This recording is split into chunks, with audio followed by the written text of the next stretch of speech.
Section 1. You will hear a telephone conversation between a teacher from the art centre and a female student's father about her art courses. First, you have some time to look at questions 1 to 3.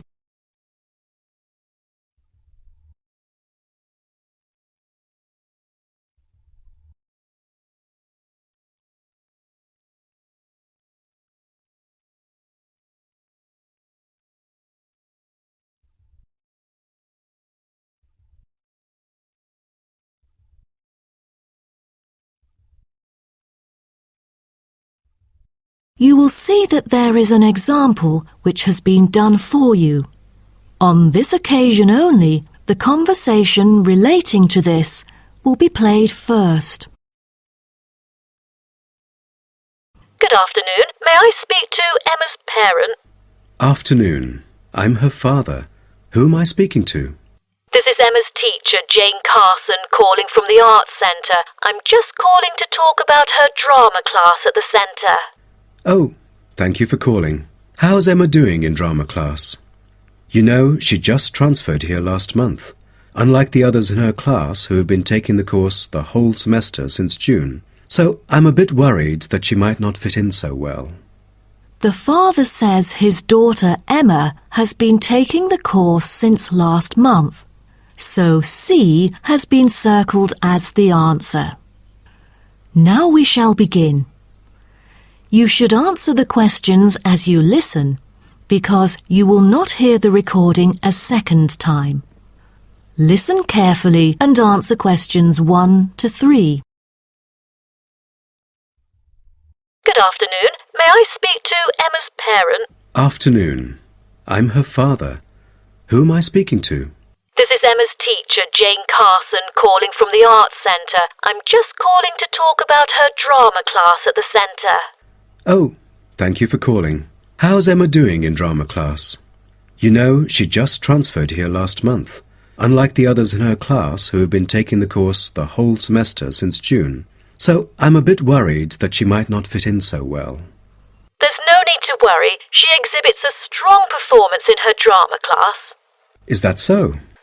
Yes, she didn't adapt to the new environment as quickly as I originally expected, and seemed a bit shy at first, but a few days later she made a couple of friends and became more talkative and also more involved in class. Emma really is a role model for others because she has always been an active participant during class. She voices her own ideas and is very creative.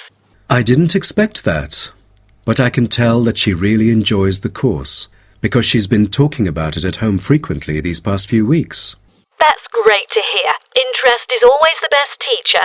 I also have to inform you that there's been an adjustment in the timetable of the drama class next term.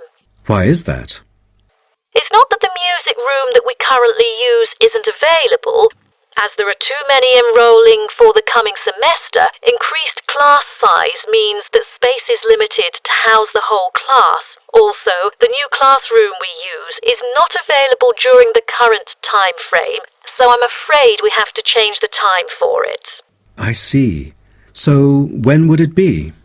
As you know, the current class begins at 3:15, but the new time of the drama class would be 4:45. I'm afraid I have errands to run during that time.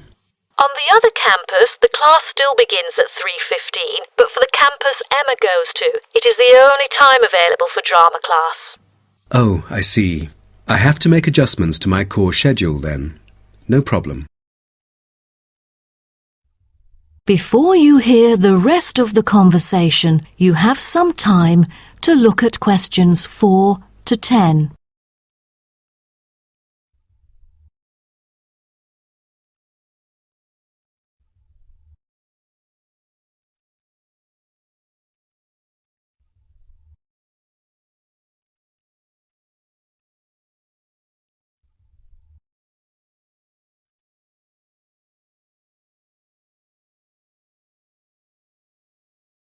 Now listen and answer questions 4 to 10. Miss Carson, I'm thinking about signing Emma up for another art course. I'm thinking about dance class. Dance class is a popular course here, a great choice for a child to shape up and have fun. But unfortunately, it is oversubscribed at the moment. I have to put you on the waiting list. That's too bad. What else can I choose from then? Could you give me some advice? Sure. Emma could take singing class as well. This would improve her musicality. Sounds good. When is that? It is held every Friday evening. That's too bad. Emma already has a swimming class earlier that evening. It will be too late for her to come home if she takes this course. There is also a vocal course available. Emma's got a great voice. I'm sure she'll stand out in the class. Tell me about it. The vocal course starts at 4:30 p.m. every Tuesday. It isn't fully booked yet. Great teacher, experienced and beloved by students. The price is a bit higher though. How much is it? It's $110. Oh, that's too much. Way over our budget. We have to cover the extra cost if we choose it. Or maybe Emma could take music class. What is it about? Learning about songs and musicals. Well, the students have the opportunity to play different instruments like the piano, drum and so on. They can also learn to write music under professional guidance. That's exactly what Emma is eager to learn. How much would it cost? It was $63 last term, but this term it is $85, $22 more than the original price. We can afford that. When does the course begin? The course starts on September the 7th. Can we start 1 week later, on September the 14th? My daughter will be on a trip to France with her mum on the 7th. No problem, and the teacher for the class is Jamal Curtis. Just contact him if you have any further questions regarding the course. Jamal Curtis? How do you spell Curtis? Oh, it's Curtis. Thank you. That is the end of section 1. You now have half a minute to check your answers.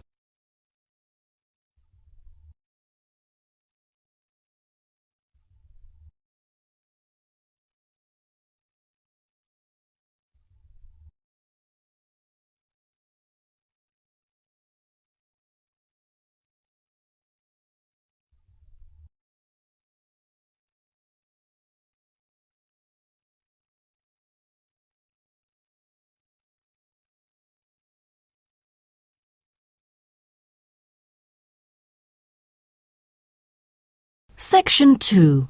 You'll hear a coordinator for the annual ski and snowboard exhibition talking to the audience about some practical information for the whole event. First, you have some time to look at questions 11 to 15.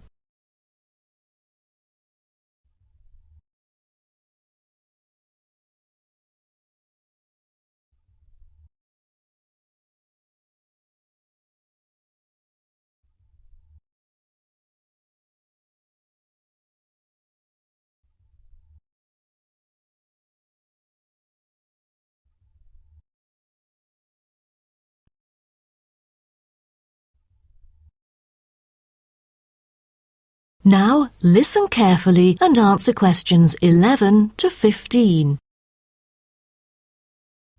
Good morning, everyone, and welcome to the annual ski and snowboard exhibition held from April the 8th to 17th.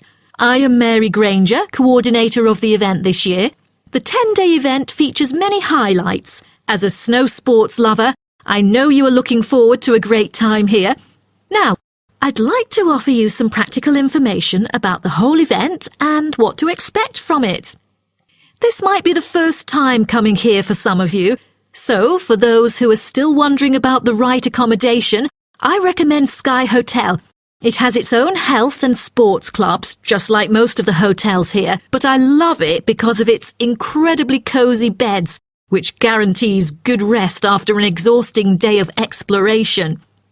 If you haven't brought your own equipment, like poles, boots and skis, they are available for purchase or rent at Ski Set or Snow Rental. The exhibition this year provides a colourful look into the history of skiing and an inspiring peek into the future prospects of the sport. Apart from the fascinating photo exhibitions and the most up-to-date skiing gear like always, this year We have added 4 computers which can imitate the process of skiing, ensuring the same physical activity and sensations that appear during the skiing process on downhill slopes.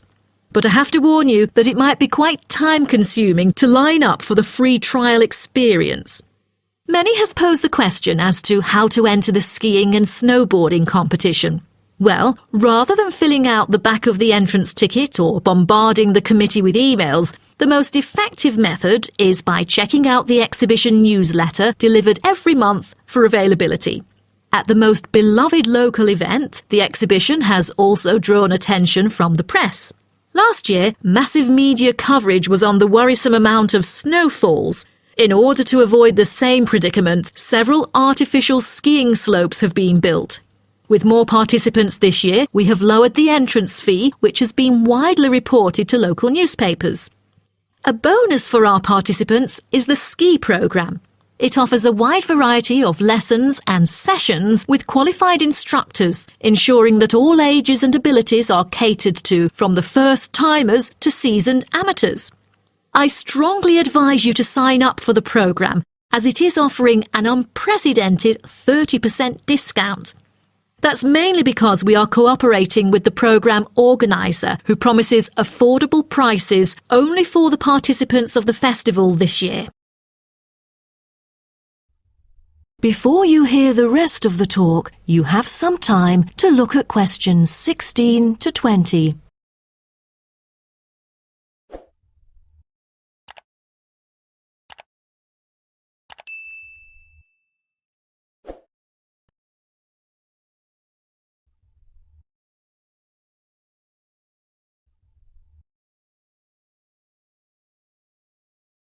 Now listen and answer questions 16 to 20. Now, I would like to introduce you to the list of presentations during the following week so that you can better plan your schedule. The first presenter, Simon, is one of our best ski instructors. As an experienced instructor, he will inform you about the dangers that face skiers and snowboarders. Accidents happen mostly to those who are careless or ignorant. Good risk management involves considering both the probability and consequences of an accident. The next speech, titled Solution, is given by Jamie Kurt. A list of problems may occur to novice skiers and snowboarders, so he is going to offer useful information for first-timers on choosing the appropriate gears, the right dress code, and ways of protecting your skin. For instance, some of you may have rented the skiing equipment, but rental footwear is notoriously uncomfortable. Then, Jamie will provide instructions to help make your footwear fit better. The third speech is about a documentary introducing skiing and snowboarding and the difference between the two sports. It also depicts a group of snow lovers exploring new slopes with breathtaking views. The director, Andy Fisher, will be there, addressing the whole shooting experience. The fourth talk is about the tricks of skiing, presented by Harry Tyson. It is most useful for those who have already tried skiing, yet still need more practice to master the sport. Harry will teach you how to turn more skillfully. A lot of people can keep their skis roughly parallel, but there's no point if you make it hard to work with and slide around out of control. Useful exercises will also be suggested to improve your parallel skiing technique so that you can tackle steeper slopes and enjoy yourself more. Jason Smith will be the last presenter, mainly addressing towards advanced skiers. He manages to apply snow climbing into skiing. Climbing in soft snow, you are floundering around. Walking becomes harder. So, a good trick during climbing is to maintain a wider gait, approximately shoulder width, so that you are more stable while walking. This works for skiing as well. That is the end of section 2. You now have half a minute to check your answers.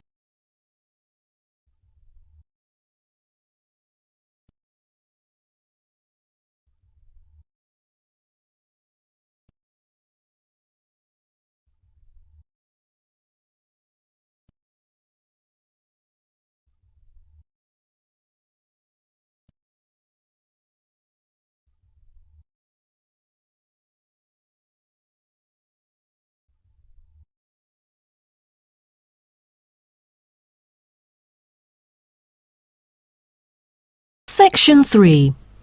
You will hear a student called Jerry discussing a pedagogy course with his tutor.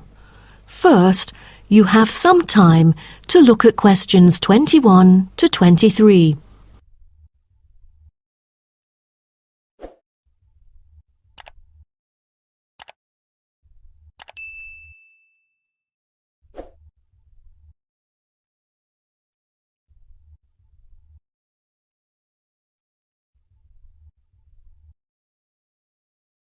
Now, listen carefully and answer questions 21 to 23. Jerry, how did it go with preparing your lessons? Is there anything you would like to discuss? Well, this is actually the first time that I have ever taught in an elementary classroom. After 8 years of learning pedagogy, I want to practice what I've learned in an instructive manner.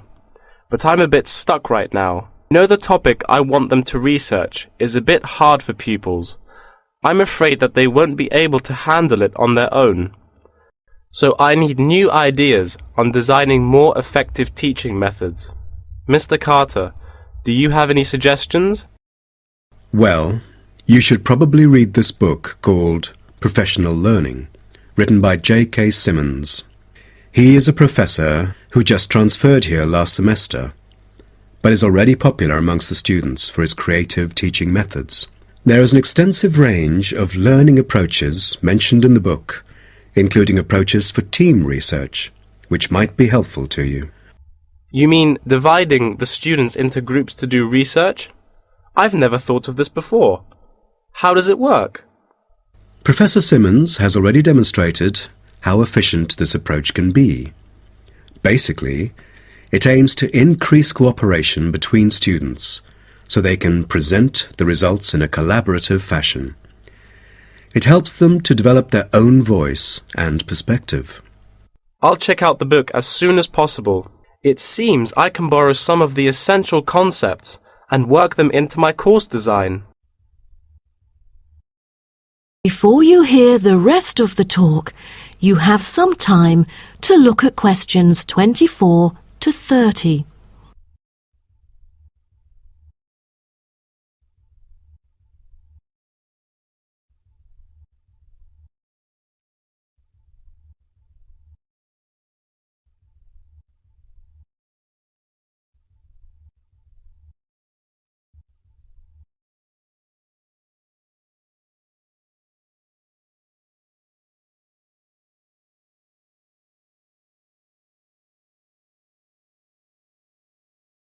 Now listen and answer questions 24 to 30.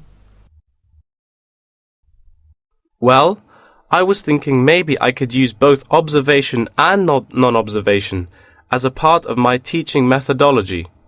Could you take a look at my teaching plan? Sure. What kind of observational methods do you have in mind? For the observational part, I intend to include two approaches. First, the pupils can assess each other's behavior. I feel that reviewing fellow students through criteria-based reference evaluation allows constructive feedback. It can also improve their understanding of the subject material. That's a smart move for a large class that would be hard to observe all by yourself. Also, you might want to get the feedback from several different individuals rather than just one. So how do you plan to carry out the peer assessments? Oh, every pupil will be required to write a diary, which includes group projects, presentations, and in-class discussions. They'll put down their remarks. I'll collect them on a regular basis, which can also help me see whether they can keep up or not. Good.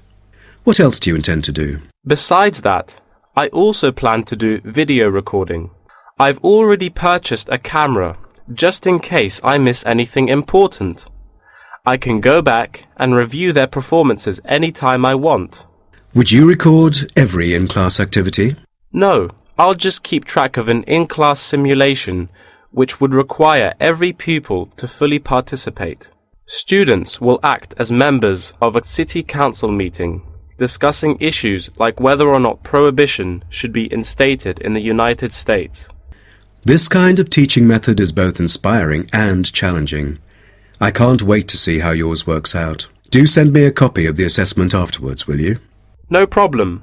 So, what do you have in mind for the non-observational approaches? Well, my plan is to quantify the statistics. Numbers do not lie. It is the most direct way to measure their performance. See how well they've learned. Where does the data come from? I'll evaluate the test results, including the midterm, final exam, and pop quizzes, which would only take up about 40% of the overall assessment. Sounds like a lot of tests and assignments. Please remember that you don't want to wear out your students. Keeping them engaged is the key to efficient learning. Once they are exhausted, they just stop trying. Oh, I haven't thought about that. You are right. I don't want to frighten them with tons of assignments and exams. I'll make note of that. Thanks for the advice. I remember last time you mentioned questionnaires, right? That's true, but it is not for my students. In fact, they have to design their own questionnaires and choose the respondents using the internet. As a complement of other teaching activities, it would deepen the creative learning process. Is that all? Oh, the pupils will have to conduct interviews of their own, and for this, they get to choose anyone they like, including relatives, friends, and acquaintances to answer the questions. Seems to me that you have figured out most of your teaching methods, but you still need to polish some of the activities. That is the end of section 3. You now have half a minute to check your answers.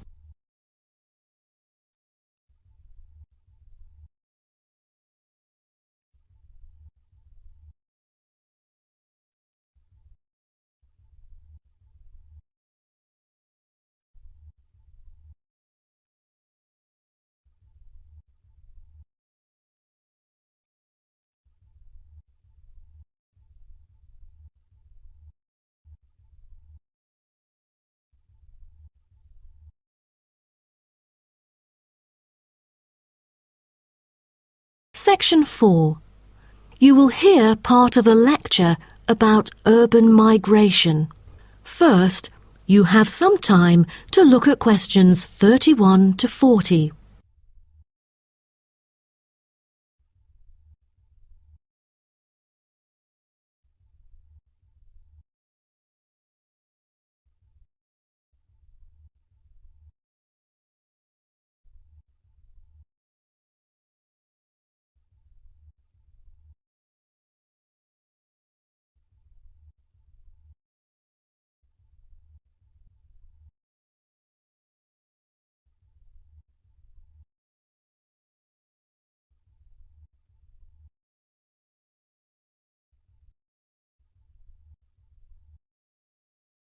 Now, listen carefully and answer questions 31 to 40.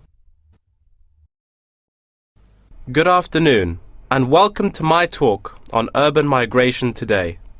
The world has experienced unprecedented urban growth in the recent decades.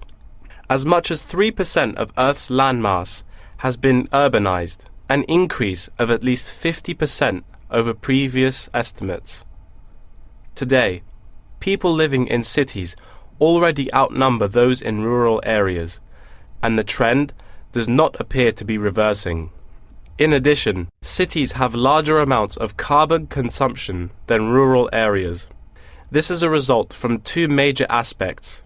First, with the increase of urban population around the world, the massive construction of urban infrastructure and residential housing is hard to avoid. Second, urban households have a higher rate of car ownership and use more gasoline products. Even though rural exodus is often negatively judged, there are also benefits of migration shared by the local environment and the society as a whole. Well, firstly, global trends of increasing urban migration and population urbanization can provide opportunities for nature conservations, particularly in regions where deforestation is driven by agriculture. As rural dwellers leave their homes, local forests are left to recover. What's more, it is easier for city dwellers to get around. Living in the country means transport can be very difficult. For instance, after midnight, there are no buses or taxis in the countryside. However, there is still a number of public transport modes to choose from in the city. Finally, with more funds and advanced technology, cities endeavor to produce clean energy. New power plants have been built to take harmful methane gas created by the decomposition of rubbish and convert it into electricity. By doing so, an important greenhouse gas is turned into useful energy rather than being directly emitted into the atmosphere. The hustle and bustle of city life offers women the opportunity to explore different professions and pursue their own careers. Women in cities work as engineers, managers, and even football players. This change of roles has affected their marital status and family life. More women are choosing their careers over marriage, which raises the graph of late marriages. As a result, more are remaining single well into their late 30s. They want to be independent and earn money on their own. It is also easier for them to get a promotion while working in the city. Women are slowly achieving wider participation at work, while in rural areas, the mindset is still very conservative.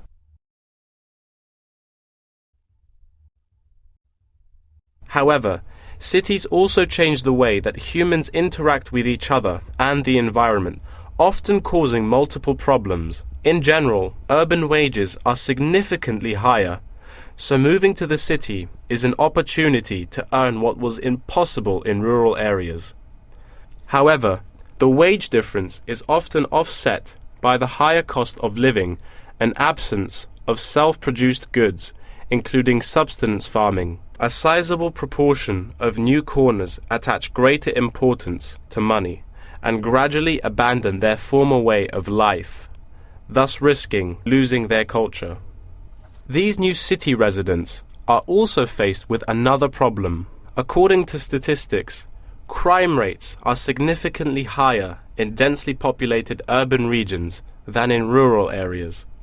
For instance, property crime rates in our metropolitan areas are 3 to 4 times as high in comparison to the rates in rural communities. Immigrants, upon arrival into cities, typically move into the poor, blighted neighborhoods because that is where they can afford to live. Crime in these areas is high and reflects poor living conditions, as these neighborhoods experience great levels of poverty. This pattern also occurs for violent crimes, which is much more common in large urban areas than elsewhere. In addition, traffic congestion and industrial manufacturing are prominent features of the urban landscape, which take their toll on the natural environment and those who depend on it. Air pollution from both cars and factory emissions affect the health of countless urban residents. Rural to urban migration can boost the urban economy. With a better economy, cities provide their residents with better welfare, but the concentration of services and facilities such as education, health, and technology in urban areas inevitably contributes to greater energy consumption. Another problem with life in the city is traffic congestion. It makes people late to work and thus stresses us out before we even get there. Deliveries can't arrive on time, gas costs money. The quality of life of those commuters starts to decline. What's worse is that if congestion makes it harder to match the right workers to the best jobs, it is economically inefficient as well. That is the end of section 4. You now have half a minute to check your answers.